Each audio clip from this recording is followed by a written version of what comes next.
Teman-teman, silakan kemari di Desa Taji yang boleh dibilang desa di atas awan, ujungnya Kecamatan Jabung, Kabupaten Malang, Provinsi Jawa Timur.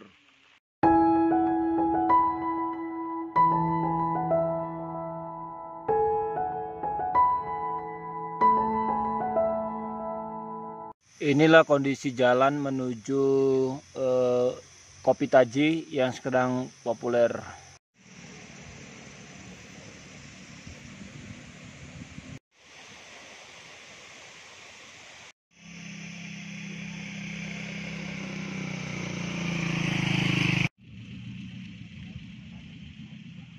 Ini sudah sampai di Desa Taji. Di bawah itu perkebunan apel, kebun apel. Ini Dusun Kerajaan RT 05 RW 01 Desa Taji, Kecamatan Jabung, Kabupaten Malang, Provinsi Jawa Timur.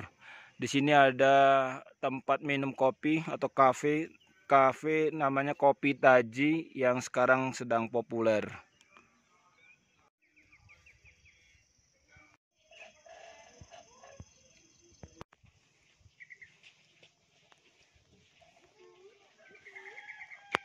Alhamdulillah sudah sampai di objek wisata Kopi Taji, lereng Gunung Bromo, di Dusun Kerajaan RT 05 RW 01 Desa Taji, Kecamatan Jabung, Kabupaten Malang, Provinsi Jawa Timur. Ini hari Jumat tanggal 31 Desember 2021. Besok tahun baru 1 Januari 2022.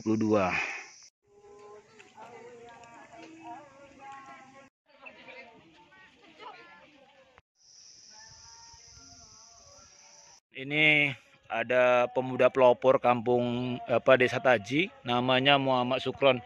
Dialah yang termasuk yang mengawali usaha kopi sekaligus bikin semacam tempat edukasi kopi. Nah, ini Cak Sukron ini yang cara otodidak mengajari warga untuk mengolah kopi, mulai dari bercocok tanam, metik, sampai mengolahnya sampai di meja konsumen. Ini kopi umur berapa, Cak Sukron? Ini sudah 10 tahun, Pak. 10 tahun. 10 tahun. Untuk kebun edukasinya berapa banyak pohonnya? Ini 50 pohon. 50 pohon di lahan Pekarangan sebelahnya rumah. Ya, luasnya berapa ya? Luasnya 10 kali 10. Oh, 10 kali 10. Ya. Samping rumah ini lahan warga sendiri ya? Iya. Oh. Orang tua saya di keluarga. Oke. Nah, inilah pemandangan dari lantai atas kafe Kopi Taji atau warung Kopi Taji. Ini pemandangannya nih. Nah, ini ada Gus Sukron. Tahu tak, Cak Sukron juga bisa dipanggil begitu. Wisata edukasi Kopi Taji, Dusun Taji, lereng Bromo, Kabupaten Malang. Cak Sukron, ini usahamu mulai kapan? Mulai tahun 2016. 2016. Idenya muncul, latar belakangnya apa? Latar belakang membuat Kopi Taji ini. Membuat Kopi Taji ini ada seorang Babinsa sih. Babinsa itu memperkasai saya, terutama untuk warga-warga di sini. Dan pada tahun 2011 itu mulai menanam kebun kopi, mulai menanam pengembangan kopi di Desa Taji ini. Akhirnya dengan perjalanan waktu pada tahun 2019 ada kunjungan dari mahasiswa dari luar negeri yang berkunjung ke sini untuk berwisata sama edukasi. Jadi mulai pembibitan sampai penyajian. Berapa banyak tuh? Sampai ada, menarik juga ya, sampai ada mahasiswa asing kemari. Itu dari berapa banyak dan dari berapa negara? 27 negara. 27 negara? Iya, bagi dua, di sini sama Batu. Oh, berapa orang mereka? Yang kesini sekitar lebih dari 15 orang. Oke. Terus kemudian tujuan, ya kan ini nggak hanya sekedar bisnis ya. Iya. Tujuan sosialnya atau tujuan yang idealnya apa? tujuan saya di sini sih untuk mengembangkan desa ini. Desa ini pada tahun 2016 itu masih jarang dikunjungi orang, bahkan satu kecamatan itu masih jarang orang yang tahu Desa Taji ini. Dan disitulah berpikir untuk mengembangkan kopi, untuk mengenalkan Desa Taji. Saya buat suatu branding namanya Kopi Taji, kayak gitu. Loh, sebelum 2016 tidak banyak orang yang tahu kampung ini. Berarti terpencil banget ini ya desa ini dulunya. Iya, desa yang sangat tertinggal di Kabupaten Malang sih. Nah, Tertinggal di timurnya Jabung ya, Jabung, iya, paling ujung. paling ujung. Bawahnya lereng Bromo.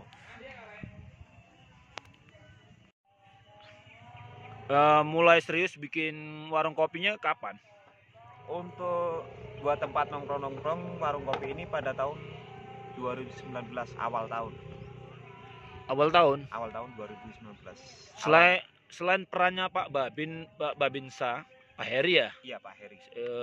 itu sampai belajar kopinya formal atau otodidak? Otodidak, gabung sama teman-teman komunitas di Malang. Jadi selama 2 tahun saya otodidak, sering ikut pameran, penyajian. Jadi di situ saya langsung terjun untuk belajar perkopian. Komunitas apa namanya itu? Untuk komunitas sih Kopiko, tapi bukan suatu nama branding, untuk komunitas saja. Sekarang kita juga mau buat, juga ada komunitas Komar, Kopi Malang Raya.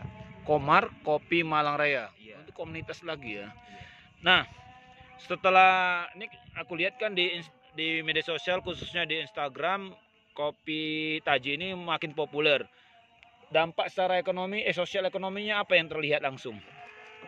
Kita untuk masyarakat, kita juga mengajak mereka untuk menanam kopi mulai dari hulu sampai pengolahan, sebenarnya kayak gitu. Jadi yang dulunya petani penghasilan dari hasil sekilo cuma 3.000, sekarang bisa 2 kali lipat dari harga yang dahulunya. Alhamdulillah sekarang petani juga mulai petik merah, hasilnya bagus. Kita juga beli yang bagus dengan harga yang bagus. Semua tengkulak juga store sini semua. Tengkulak sampai nyetor sini? Iya. Loh, bagus ya. Nah, terus secara sosial desa ini makin dikenal berarti ya? Iya, makin dikenal. Makin banyak pengunjungnya ya? Masih sudah mulai banyak. Rata-rata dalam sebulan pengunjung itu berapa? Hitungannya aja lah, hitungan kasar. 1000-an. 1000 orang? Iya, 1000 orang. Pasti rata-rata mayoritas anak muda ya? Anak muda, mahasiswa, komunitas moge kayak gitu. Bisa aja dari luar, itu dari Jakarta itu langsung ke sini moge. Oke. Ini karena pelopornya Pak Babin, namanya Pak Heri. Nah, nama kopinya pun ada diberi nama Pak Kopi Babinsa.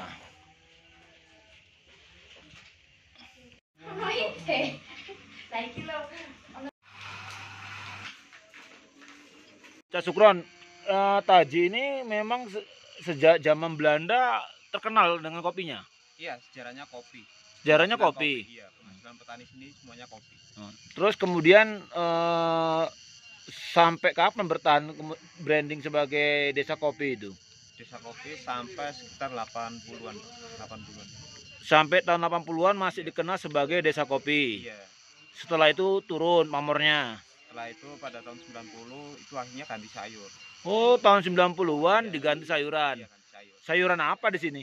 Sayuran kubis kayak wortel kayak gitu, cabe kayak gitu. Oh, yang hortikultura ya. Iya. Kubis, wortel, cabe dan sejenisnya. Iya, singkong. Termasuk singkong juga ya. Nah, kalau sekarang tanaman kopi itu yang tersisa ada berapa banyak sih kalau sekitarannya? Dulunya sudah mencapai turunnya 10 hektaran, Pak. Terus akhirnya kita kembangkan kembali, sekarang mencapai lebih dari 80 hektar. Dulunya sekitar 100 hektaran. Iya. 100 hektaran, tapi karena kondisi turun dihidupkan lagi, jadi luasan sekitar 80 hektar. Iya, 80 hektar. Kalau dihitung per pohon ada berapa banyak ya? Per pohon. Ada berapa pohon tanaman? Hektarnya itu 1.500. 1.500. Oke lah, dari seluruh populasi pohon tanaman kopi yang terbanyak jenis apa? Arabica. Berapa persentasenya? Arabica di sini lebih dari 50% lah. 50% ya? Untuk pengembangan arabikanya. Arabikanya sendiri aja. Soalnya lebih cocok ke arabika kan, lebih cocok dari ketinggian ataupun postur tanahnya kayak gitu. Dari branding yang dirimu buat itu dengan Pak Babin, jenis kopi apa aja yang jadi andalan di sini? Arabika sama robusta. Tadi Yang khasnya sih Arabika. Arabika. Arabika. Itu aku baca tuh ada luwak, kopi lanang itu gimana sih? Kalau luwak sih untuk brandingnya lainnya sih. Yang kalau untuk yang kita kembangkan lebih dalam lagi yang Arabika kayak gitu. Jadi untuk suatu branding yang bagus itu. Oke.